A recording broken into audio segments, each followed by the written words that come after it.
Hello, students.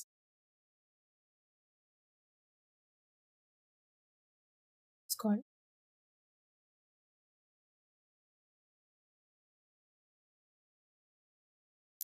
जहाँ पे हमने बात करी थी अपने सिलेबस की यूनिट 1 एंड 2 दोनों के लिए। This is our first class of chapter 1। ये हमारा चैप्टर 1 रहेगा। एनसीईआरटी में पहले ये चैप्टर सेकंड होता था, बट अब उसको फर्स्ट चैप्टर को कोल्ड वॉर का था, उसे एक्सक्लूड कर दिया गया। एंड यहाँ पे हमारा चैप्टर स्टार्ट होता है जो है एंड ऑफ बायोपोलैरिटी।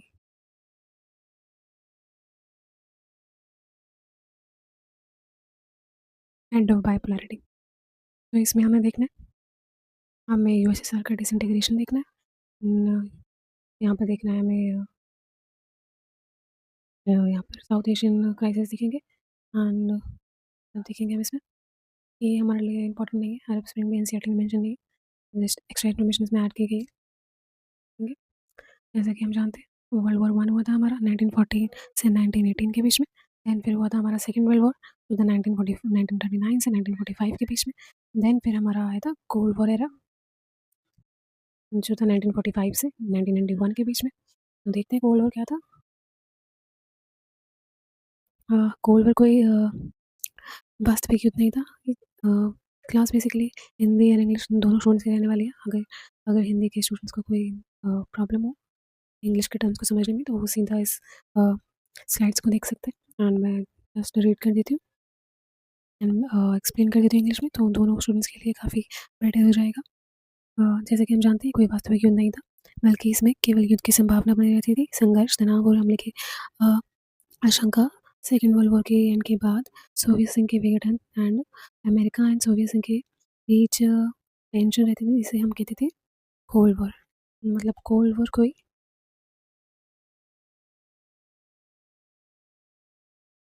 मिलिट्री इंटेलिजेंस नहीं थी, ये सिर्फ एक आइडियोलॉजिकल वॉर थी।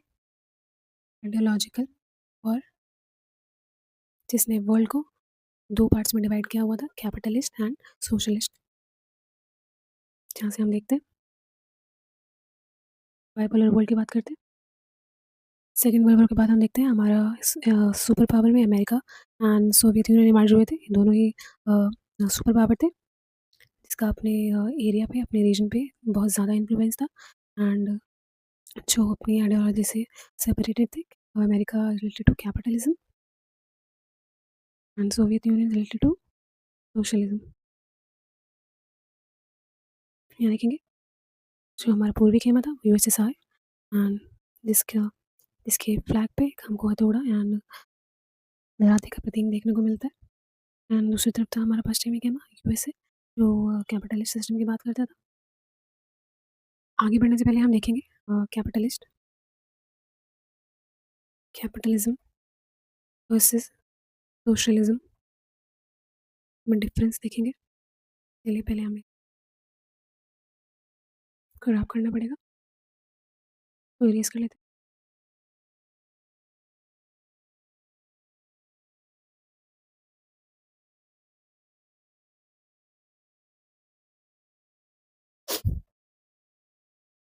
हम बात कर रहे थे कैपिटलिज्म सोशलिज्म के बारे में, तो हमें देखना था कैपिटलिज्म के टर्म को, सोशलिज्म के टर्म को।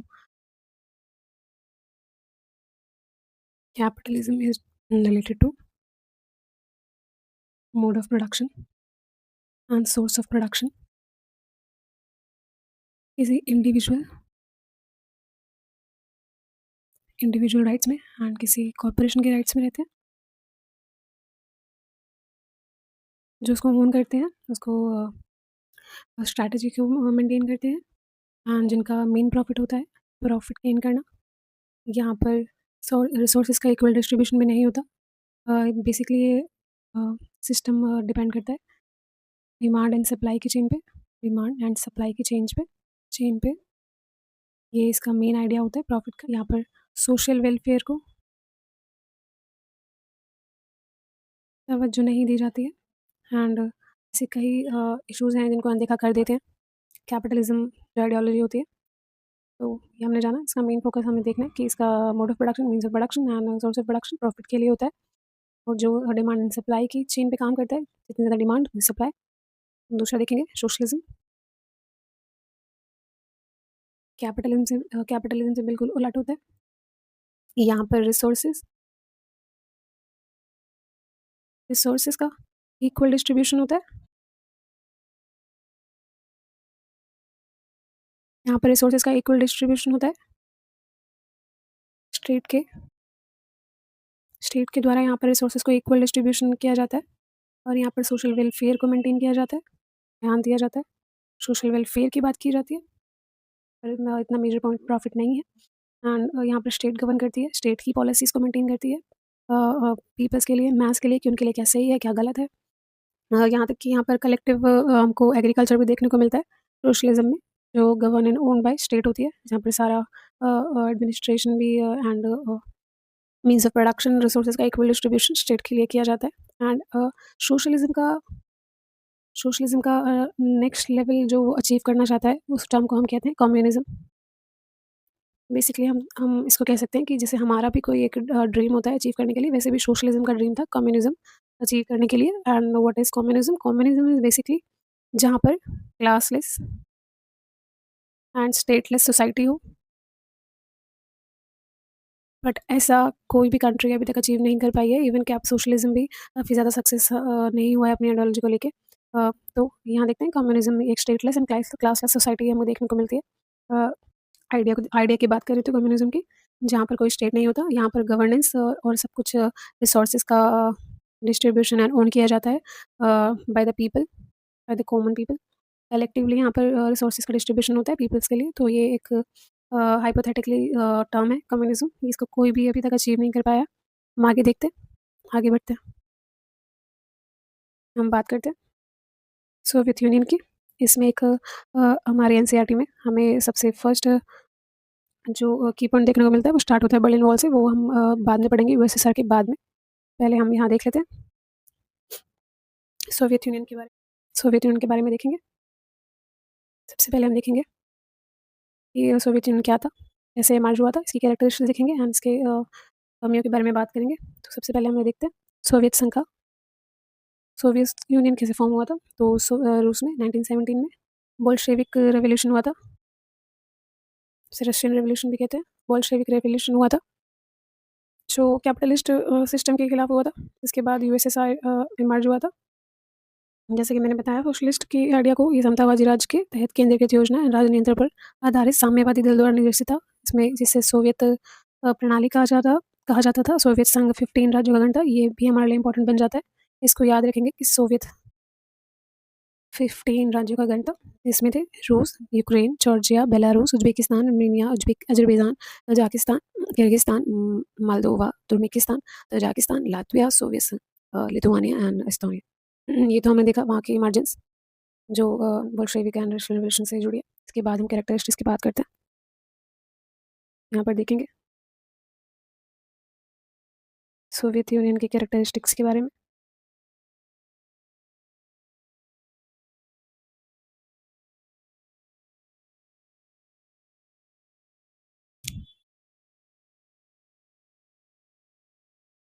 देखेंगे हम यहाँ पे, ये एक पूंजीवाद के विरोध में समाजवादी आदर्शों पर आधारित नियोजित अर्थव्यवस्था थी। जैसे हमने पढ़ाई है, सोशलिज्म ये आइडिया को फॉलो करती थी एंड ये एक बहुत ज़्यादा यहाँ की कम्युनिकेशन सिस्टम काफ़ी ज़्यादा स्ट्रक्चर था।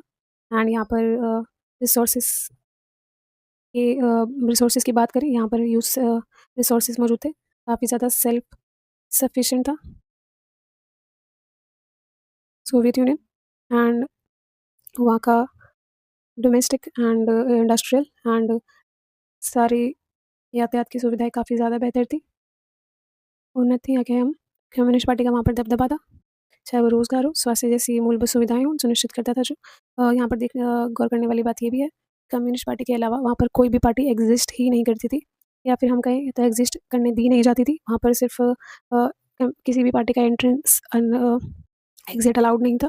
So that's why. और हम ये भी देखते हैं कि Soviet union world war second के बाद कैसे सुपर पावर के रूप में इमर्ज हुआ था, और जो स्ट्रॉन्ग था इंडस्ट्री में, जो जैसे कि हमने यहाँ पे देखा, जो स्ट्रॉन्ग था इंडस्ट्री में, जैसे iron, steel and machinery and energy resources में, जैसे कि ऑयल, गैस, इस सब में, ऑयल गैस में, एंड ट्रांसपोर्ट एंड कम्युनिकेशन की भी बात की, जो काफ़ी ज़्यादा अच्छा था। आगे देखेंगे इसकी कमियों के बारे में देखेंगे। सोवियत प्रणाली की कमियों के बारे में जानेंगे कि वहाँ पर नौकरशाही का कब्ज़ा था। देखा जाए तो एडमिनिस्ट्रेशन काफ़ी टायरनी रूप ले चुका था, अथॉरिटेरियन था एंड लोकतंत्र व व्यक्ति अभिव्यक्ति की आज़ादी का अभाव था वहाँ पर। लोकतंत्र and freedom of expression both are directly proportional to each other. तो वहाँ पर freedom of expression and democracy negligible था। एंड आगे बात करेंगे फेमिनिन पार्टी का सभी संस्थाओं पर गहरा अंकुश था। जैसे कि हमने कहा एंट्री एग्जिट वहाँ अलाउड नहीं थी किसी और पार्टी की, तो जो डेमोक्रेसी का रास्ता रोकता था। डेमोक्रेसी के लिए काफ़ी ज़्यादा बूम था। वहाँ पर जनता के लिए कोई जवाबदेही नहीं थी। देखेंगे 15 गणराज्यों की संस्कृति थी। 15 गणराज्यों की संस्कृति की अनदेखी करता था सोवियत यूनियन एंड रूस का हर मामले में वहाँ का इन्फ्लुएंस वहाँ की इंटेग्रिटी को ब्रेक करता था। वहाँ पर आर्म्स रेस थी। आर्म्स रेस ने भी कहीं न कहीं सोवियत यूनियन के डिसइंटीग्रेशन को ज़्यादा स्ट्रेंथन किया एंड वहाँ पर मिलिट्री मिलिट्री प्रोडक्ट्स पे ज़्यादा अपना एक्सपेंडिचर वहाँ पर स्पेंड होता था। एंड बात की जाए तो वो टेक्नोलॉजी एंड बेसिक स्ट्रक्चरल रूप में, या फिर हम बात करें बेसिक स्ट्रक्चरल ढांचे में, वेस्टर्न कंट्रीज से पिछड़ता जा रहा था आर्म्स रेस में। एंड वहाँ पर जनता की जवाबदेही ना होने से भी ये लोग काफ़ी ज़्यादा वहाँ पर ऑप्रेस्ड फील करते थे। तो देखेंगे नागरिकों की राजनीतिक और आर्थिक आकांक्षाओं को पूरा नहीं कर पा रहा था। हमने बात ही की कि वहाँ पर जनता को कोई भी फ्रीडम ऑफ एक्सप्रेशन नहीं था, तो वहाँ पर चाहे वो इकोनॉमिकली हो, चाहे वो पॉलिटिकली हो, ऑप्रेस्ड फील होता था। एंड ये भी बात करी कि ये भी एक मेजर पॉइंट था 1979 में अफ़गानिस्तान में हस्तक्षेप से अर्थव्यवस्था को भारी, क्योंकि वहाँ पर आर्म्स रेस थी, सारा एक्सपेंडिचर मिलिट्री प्रोडक्ट्स पे लगाया जा रहा था, मिलिट्री में ज़्यादा ध्यान दिया जा रहा था, तो बेसिक नेसेसिटी चीज़ों का अभाव वहाँ पर देखने को मिलता है हमें लोगों के लिए। इसलिए हम देखेंगे उपभोक्ता वस्तुओं की कमी हो गई थी एंड खाद्यान्न का, जहाँ पर कोई कंट्री सेल्फ सफिशिएंट थी अपने प्रोडक्शन के लिए, वहीं पे वहाँ पर इम्पोर्ट करना पड़ रहा था। तो ये एक माइनस पॉइंट था वहाँ के लिए।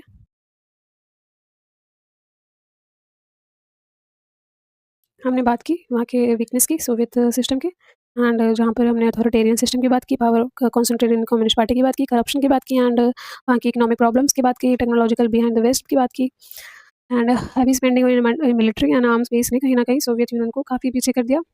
अ, जिससे पीपल अपना भरोसा ही गँवाते गए वहाँ के सिस्टम से, एंड वहाँ पर कोई भी होप अब ट्रस्ट देखने को नहीं मिलता था लोगों में सोवियत यूनियन की सोशलिज़्म की आइडियोलॉजी से। इसके बाद हमें वहाँ के न्यू लीडर जो थे गोर्बाचेव,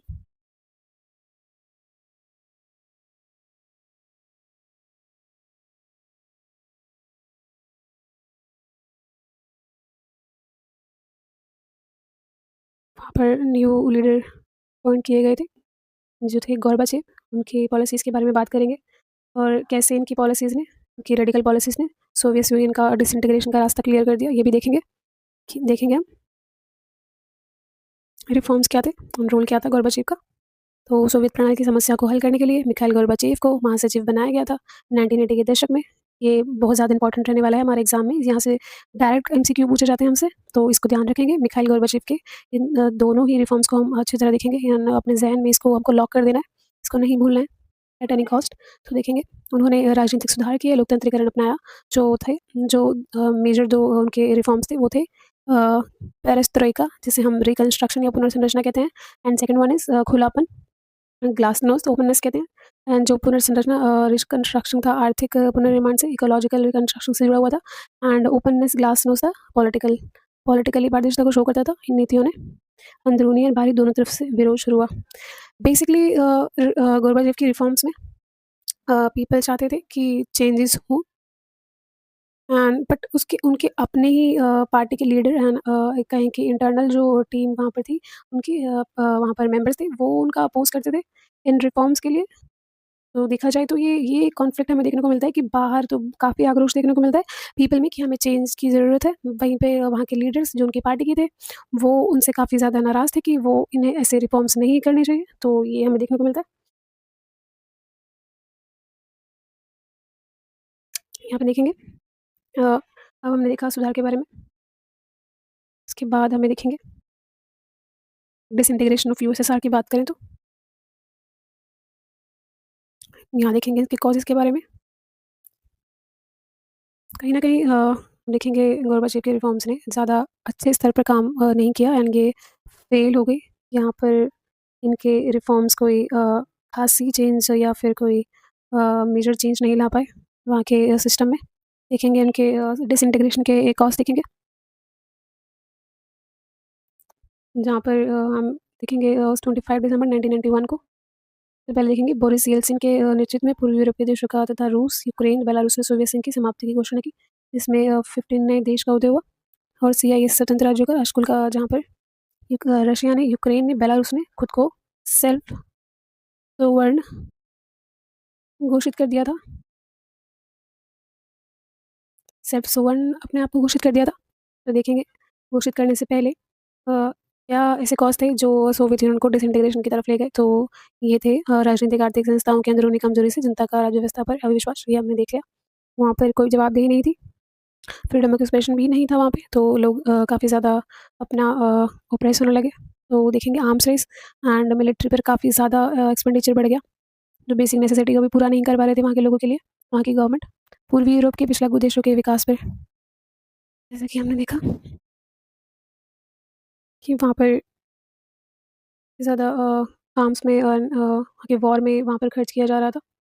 एंड 17 ईयर्स के कम्युनिस्ट पार्टी के वहाँ पर डोमिनेंस से जनता तंग आ गई थी अब, वो नहीं चाहती थी, वो रिफॉर्म चाहती थी। एंड वहाँ पर करप्शन भी काफ़ी बढ़ गया था एंड वहाँ पर इतनी ओपननेस को एक्सेप्ट नहीं किया गया था। ये एक रेडिकल चेंज था जो वहाँ की वहाँ की उस सिस्टम के लिए काफ़ी ज़्यादा देखा जाए तो रेडिकल चेंज था, जो ओपननेस को वहाँ पर एडजस्ट नहीं कर पा रहे थे। पार्टी अधिकारियों को आम नागरिकों से अधिक विशेषाधिकार था, जो वहाँ के लोगों को गँवारा नहीं था।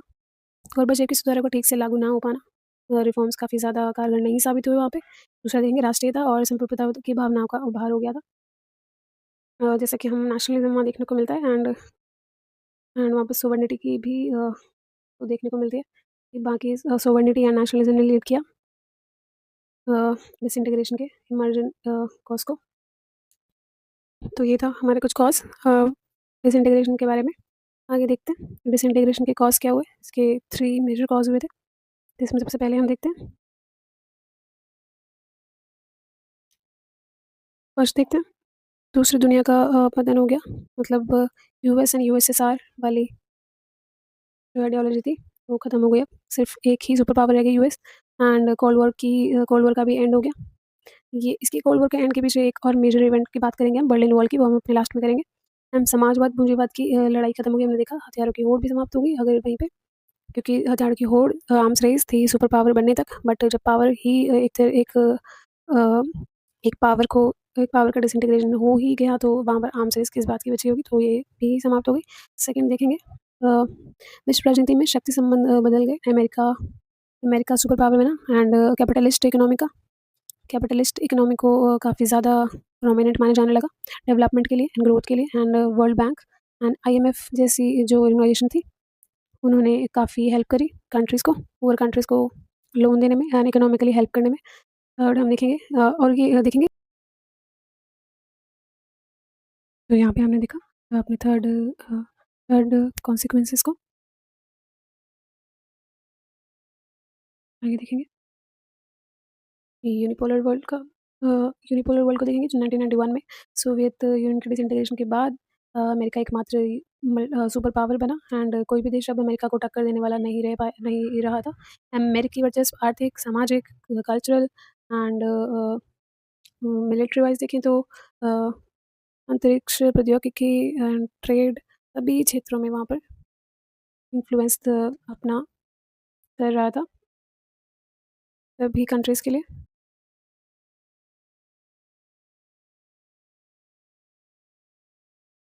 ये बात हम बात करेंगे अपनी शॉक थेरेपी की, जो पोस्ट सोवियन ट्रांजिशन था, बात करेंगे। सोशलिज्म के बाद के मॉडल देखेंगे, व्हाट इज़ शॉक थेरेपी, मतलब देखेंगे आघात देकर उपचार करना। साम्यवाद के पतन के बाद सोवियत संघ से अलग हुए गणराज्यों के विकास के लिए विश्व बैंक और IMF द्वारा निर्देशित यह एक मॉडल था। इसमें साम्यवादी व्यवस्था से पूंजीवादी व्यवस्था की ओर परिवर्तन था। सभी सामूहिक कार्य निजी कार्य में बदले गए और उद्योगों को निजी लक्ष्यों से बेचा गया। अ, यहाँ पर हम देखेंगे जो फॉलो कर रहे थे सोशलिज्म के आइडिया को, वो अब कैपिटलिज्म की ओर शिफ्ट होते गए और इसी कैपिटलिज्म को सपोर्ट करने के लिए IMF एंड वर्ल्ड बैंक ने उनको लोन दिया इकोनॉमिकली ग्रो करने के लिए, डेवलपमेंट में। तो ये हमें याद रखना है। ये हमसे पूछ भी सकता है कि शॉक थेरेपी के टाइम पे कौन सी ऐसी 2 मेजर हमारे पास इंस्टीट्यूशन थे जिसने हम इकोनॉमिकली हेल्प की पोस्ट सोवियत नेशंस को। तो ये थे IMF, international monetary fund and world bank.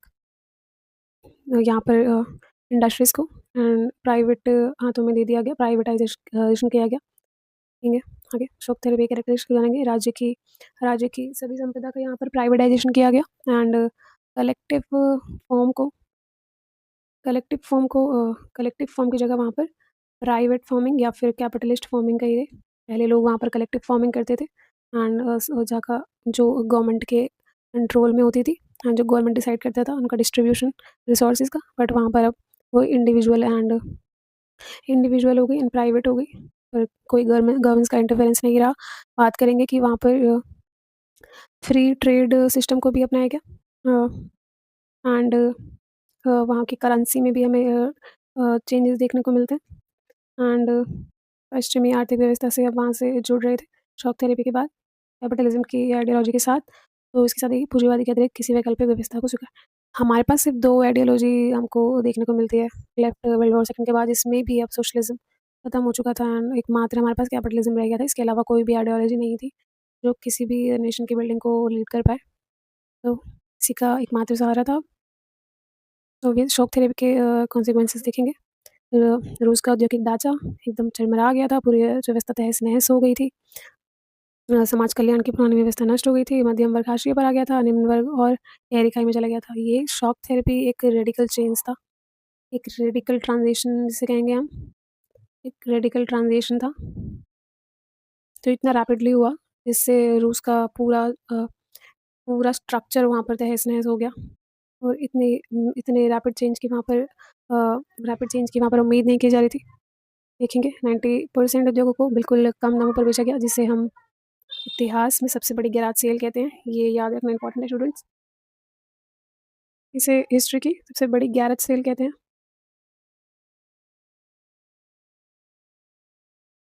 औद्योगिक नीति बाजार ताकतों के हाथों में, सभी उद्योग बर्बाद हो गए। रूसी मुद्रा रूबेल की करेंसी एंड वहाँ पर इन्फ्लेशन भी बढ़ा, लोगों की सेविंग्स खत्म होने लगी, वहाँ पर खाद्यान्न संकट आ गया, GDP गिर गए एंड वहाँ पर सेल्फ सफिशिएंट की जगह अब अ, कृषि प्रधान होने के बावजूद वहाँ पर हमें खाद्यान्न को इम्पोर्ट करना पड़ रहा था।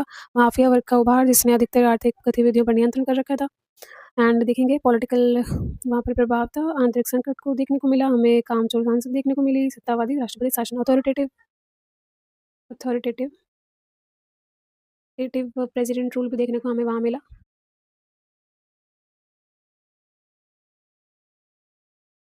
बस तो ये हमारे कुछ नेगेटिव इम्पैक्ट्स थे, इफेक्ट्स थे शॉक थेरेपी के, जिससे हमारे नेगेटिव इफेक्ट्स थे, जिसने इकोनॉमिक कोलैप्स कर दी एंड इन्फ्लेशन को बढ़ा दिया, पॉवर्टी इंक्रीज्ड हो गई एंड इनक्वालिटी रिच और पुअर के बीच में बहुत ज़्यादा बढ़ गई। रिच वर्सेस पुअर के बीच में हमें बहुत ज़्यादा देखने को मिली and rise of mafia criminal economy हो गई, वीक डेमोक्रेटिक इंस्टीट्यूशन बनने लगे। But in situation shock therapy के बाद लेटली 2000 टाइम पर रिकवरी भी देखने को मिलती है हमें, रिकवरी आफ्टर 2000 भी देखने को मिलती है जो मेजरली थी ऑयल एंड गैस इंपोर्ट से। सो ये हम आगे देखेंगे।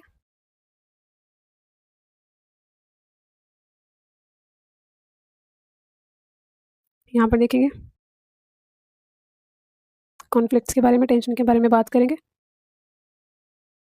वहाँ पर क्या क्या कॉन्फ्लिक्ट थे, क्या क्या टेंशन थी USSR रीजन में पहले।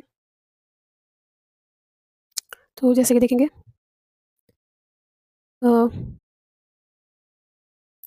ये डिसइंटीग्रेशन के पहले जो टेंशन्स थी और कॉन्फ्लिक्ट्स थे उसकी बात करेंगे। ये संघर्ष किया आशंका वाले क्षेत्र जहाँ हमारे पास गृह युद्ध एंड बगावत हुई है, जैसे बालिता को जगह गोलंदाजी ने तनाव पैदा किया था। रूस के 2 गणराज्य चेचन्या एंड दादाकिस्तान। चेचन्या बेसिकली एक मुस्लिम कम्युनिटी का एक आक्रोश था। दादाकिस्तान में इन सगलगाबादी सेपरेट जो अपना सेपरेट नेशन की डिमांड कर रहे थे। इसने भी काफ़ी ज़्यादा सोवियत यूनियन के स्ट्रक्चर को एंड वहाँ के पीस को काफ़ी ज़्यादा डिस्टर्ब किया। सेकंड बात करेंगे बाल्कन रीजन की। बाल्कन गणराज्य यूगोस्लाविया 1999 में ग्रेथ के कारण कई प्रांतों में बट गया था, जैसे Bosnia Herzegovina, Slovenia and Croatia ने अपना स्वतंत्र घोषित कर दिया था। यहाँ ये स्वतंत्र हो गए थे यूगोस्लाविया के गृह युद्ध के कारण। देखेंगे बाल्टिक रीजन, जिसमें लिथुआनिया ने मार्च 1919 में खुद को आज़ाद घोषित कर दिया था, सोवन घोषित कर दिया था, इंडिपेंडेंस घोषित कर दिया था। इसके बाद एस्टोनिया, लातविया एंड लिथुआनिया 1991 में यूएन में यूएन ज्वाइन कर लिया था। एंड 2004 में नाटो नाटो ज्वाइन किया था। देखेंगे मिडिल मिडिल एशिया देखेंगे 2001 तक कजाकिस्तान में 10 ईयर्स तक गृह युद्ध चला था। Then Azerbaijan, Armenia, Ukraine, Kyrgyzstan, Georgia में भी गृह युद्ध जैसा माहौल रहा था। मध्य एशियाई गणराज्यों में पेट्रोल का विशाल भंडार, भारी ताकतों और तेल कंपनियों की प्रतिस्पर्धा के जहाँ हम देखेंगे ये मिडिल एशिया में काफ़ी ज़्यादा ऑयल एंड हमें ऑयल एंड गैस के विशाल भंडार देखने को मिलते हैं, जो इमर्जिंग पावर जैसे China and UK and super power US के बीच में ज़्यादा कंपटीशन बढ़ा रहे थे इस रीजन के लिए। देखेंगे एंड ये यहाँ पर मेंशन ये ज़्यादा इम्पोर्टेंट फैक्ट है। देखेंगे सोवियत संघ का अफगानिस्तान में हस्तक्षेप उसको वहाँ के डिसइंटीग्रेशन को लीड करता है, जो वहाँ का मेजर कॉज था, मेजर इवेंट था वहाँ के डिसइंटीग्रेशन का। तो सोवियत संघ ने 24 दिसंबर 1979 को अपनी सेना अफगानिस्तान भेजी। मुस्लिम देशों, अफगान जनता, संयुक्त राष्ट्र और अमेरिका सभी ने इसका विरोध किया। इसके विरोध के बावजूद सोवियत संघ नहीं माना एंड उसने अफगानिस्तान के विभिन्न शहरों पर कब्जा किया। इस हस्तक्षेप से सोवियत संघ की व्यवस्था और भी कमज़ोर हो गई। तो हमने बात की थी ये मेजर इवेंट था सोवियत यूनियन को वीकन करने वाला। ये देखेंगे, यहाँ देखेंगे हम इंडिया एंड रशिया के रिलेशंस को। इंडिया एंड रशिया के रिलेशन को देखेंगे, जो मल्टीपोलर वर्ल्ड के इंटीग्रेशन की बात करते हैं। दोनों का ही सपना एक जैसा है, इसमें वो मल्टीपोलर वर्ल्ड की बात करते हैं, जो सुपर पावर के इन्फ्लुएंस में सुपर पावर किसी के अपने इन्फ्लुएंस से किसी को सरप्रेस ना करे, ओप्रेस ना करे एंड किसी पे कोई cultural value, economic and political अपना आइडिया ना थोपे। तो इसलिए India and Russia multipolar world का ही सपना देखते हैं। तो देखते हैं, आगे बढ़ते हैं। सभी पूर्व साम्यवादी देशों के साथ भारत के अच्छे संबंध है, खासकर रशिया के साथ। यह भारत और रूस दोनों का सपना मल्टीपोलर वर्ल्ड का है, जो दोनों की साझा सहमति को दिखाता है। अंतर्राष्ट्रीय स्तर पर शक्तियों के अनेक केंद्र हो, इंटरनेशनल लेवल पे शक्तियों के काफ़ी ऑल्टरनेटिव होने चाहिए। ये हम अपने सेकंड चैप्टर में देखेंगे, इसके बारे में हम पढ़ेंगे। ऑल्टरनेटिव सेंटर्स ऑफ पावर के बारे में हम सेकंड चैप्टर डिटेल में पढ़ेंगे, तो क्लास से जुड़े रहिएगा स्टूडेंट्स।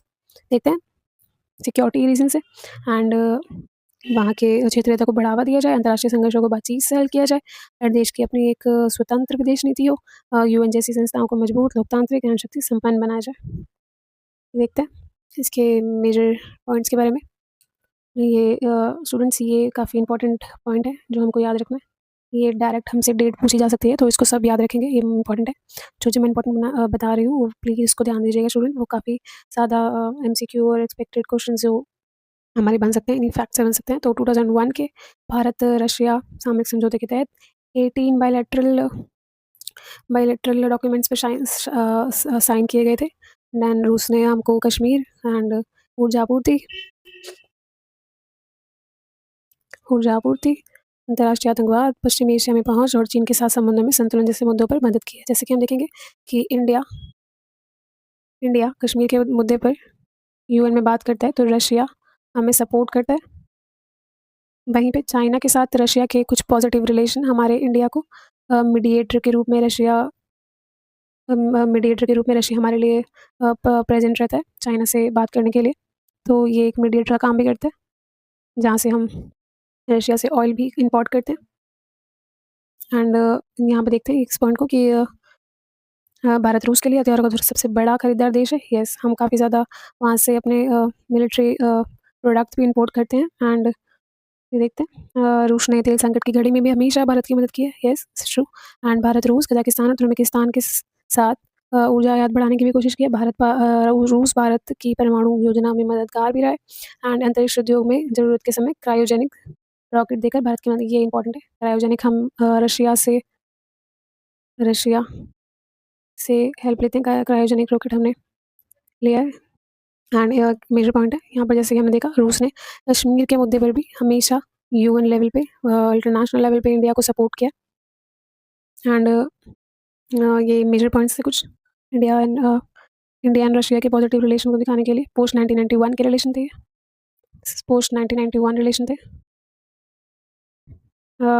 ये एनसीआर हुआ कि 1971 में हमने रशिया के साथ एक मैत्री या फिर मैत्री ट्रीटी को भी साइन कर रखा है, which is against are non alignment movement. But देखते हैं, ये पहले हो गई थी तो नॉन अलाइनमेंट मूवमेंट का आइडिया बाद में आया।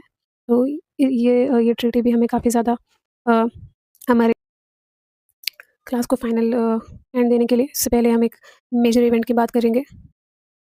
मेजर इवेंट जो हमने स्टार्टिंग में छोड़ दिया था, स्किप कर दिया था लास्ट के लिए, तो वो था हमारा Berlin wall, wall of Berlin wall, जो हुई थी 1989 में। देखेंगे कि यूरोप दो आइडियोलॉजीज़ के बीच में डिवाइडेड था, एक थी कैपिटलिज्म, एक थी सोशलिज्म। उसमें भी हम बात करेंगे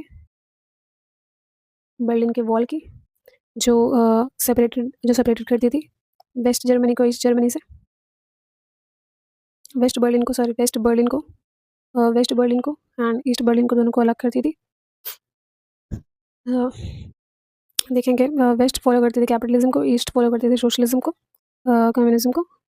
जहाँ पर ये जो डिवीज़न था वो 150 किलोमीटर तक फैला हुआ था, जो 1961 में बनकर तैयार हुआ था।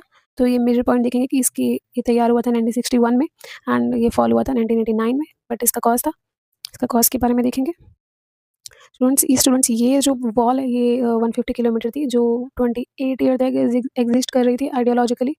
ये सेपरेशन आइडियोलॉजिकली था, आइडियोलॉजिकल डिवीजन को यहाँ पर फिजिकल डिवीजन के रूप में देखा गया था। देन यहाँ पर इसके रीज़न देखेंगे, फॉल ऑफ बर्लिन वॉल के।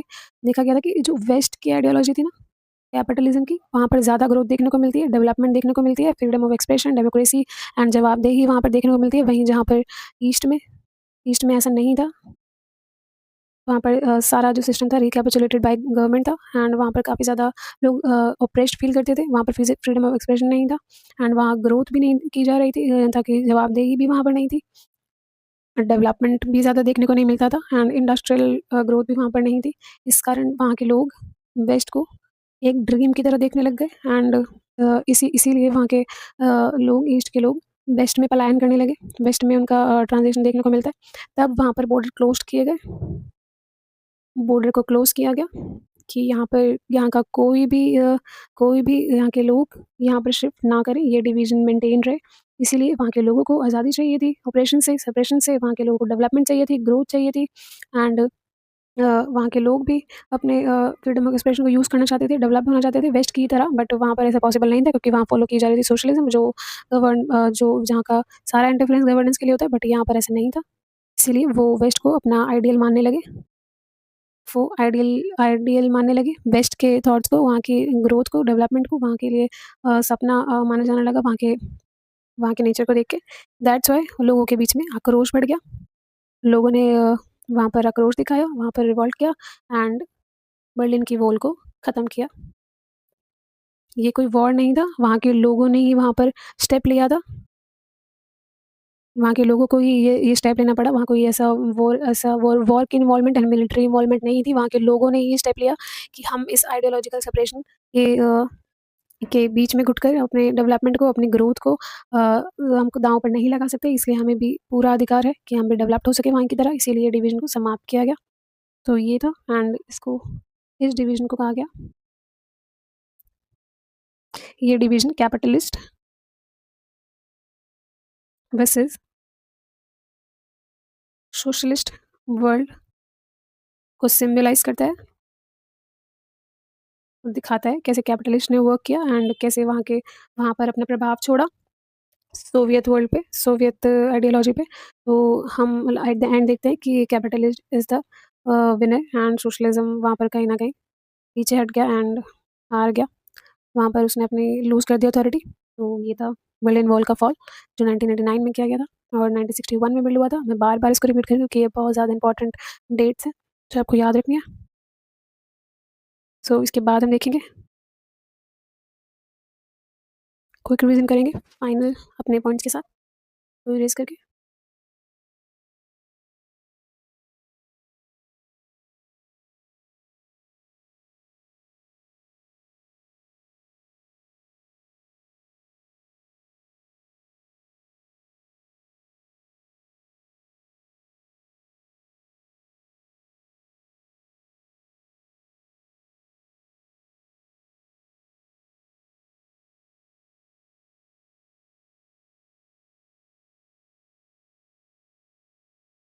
करी, एंड ऑफ बाइपोलैरिटी के बारे में, फॉल ऑफ पेंडल वॉन के बारे में, डिसइंटीग्रेशन ऑफ यूएसएसआर के बारे में, उसके राइज के बारे में, फॉल के बारे में, एंड यूएसएसआर के डिसइंटीग्रेशन के कॉज के बारे में, शॉक थेरेपी के बारे में, एंड वहाँ के कॉन्फ्लिक्ट्स एंड टेंशंस के बारे में बात की, यूनिपोलर वर्ल्ड की बात की, दैन इंडिया एंड रशिया के रिलेशंस की बात की। यहाँ पर स्टेप्स को हम देख लेते हैं कि मेजरली यहाँ पर हमसे सोवियत यूनियन के डिसइंटीग्रेशन के कॉज पूछे जाते हैं। ये बहुत ज़्यादा इंपॉर्टेंट है, इन कॉज को करना बहुत ज़्यादा इंपॉर्टेंट है पॉइंट वाइज। तो इसको सब एक बार दोबारा विजुअलाइज करेंगे, स्लाइड्स को देखेंगे, अपने क्लास को रिपीट करके, एंड के इसके कॉन्सिक्वेंसेज के बारे में देखेंगे, एंड शॉक थेरेपी के कैरेक्टरिस्टिक्स देखेंगे, उनके कॉन्सिक्वेंस देखेंगे, एंड ये जो हमने डिस्कस किया ये सब। So guys, I hope you like this video. Thanks for watching. जैसा कि मैंने बोला, ये कंटेंट, क्वालिटी कंटेंट आपको फ्री प्रोवाइड किया जा रहा है, एंड इसके पीछे काफ़ी मेहनत भी है इस पीपीटी को तैयार करना, एंड इंग्लिश एंड हिंदी में इसको प्रेजेंट करना, एक्सप्लेन करना। सो गाइज, मेरे को इंटरनली मोटिवेट करने के लिए वीडियो को लाइक कर दें एंड सब्सक्राइब कर दें, एंड वीडियो को एंड तक देखें, जो आपके मई 2026 एग्ज़ाम के लिए हेल्पफुल रहेगा। हम रोज़ डेली इसी वीडियो का कंटेंट अपलोड करेंगे अल्टरनेटिव डे पे, एंड सेकंड डे पे हम अपलोड करेंगे MCQ and expected question PYQs. तो ज़रूर देखें और ज़रूर इसका फ़ायदा उठाएं, बिकॉज आपके कोई भी कितना भी बड़ा आपको इंस्टीट्यूट यूट्यूब पर दिखे तो आपको महंगे कोर्स के अपने ट्रैप में फंसाएगा, बट आपको उनकी बातों में नहीं आना है। अपनी कंसिस्टेंसी एंड अपने क्लासेस को देखकर एमसीक्यू सॉल्व करके अपनी स्ट्रैटेजी को और ज़्यादा रिइंफोर्स करना है। तो सिर्फ चैप्टर पढ़ लेने से एग्ज़ाम की स्ट्रैटेजी नहीं मेंटेन होती है। आपको क्वेश्चंस की प्रैक्टिस करना भी उससे ज़्यादा इंपॉर्टेंट है। तो गाइस, ये थी हमारी क्लास। आई होप सबको यूज़फुल लगी हो। तो प्लीज़ इसको अपना अपना अपना सपोर्ट दिखाएं, चैनल को सपोर्ट दिखाएं, जिस पॉलिटिकल इंसाइट, जहाँ पर हम चीज़ों को इंसाइटफुली वे में पढ़ते हैं। हमको यहाँ पर रोट मेमोराइजेशन के लिए आपको नहीं इनकरेज किया जाता है। तो ये थी हमारी फर्स्ट क्लास। सेकंड क्लास हमारी होगी एमसीक्यू के सेशन के बाद, जो होगी हमारी ऑल्टरनेटिव सेंटर्स ऑफ पावर। सो मिलते हैं अपने नेक्स्ट क्लास में guys. Thank you. Sneha all this side, all the best for your exam, do well in exam, keep studying.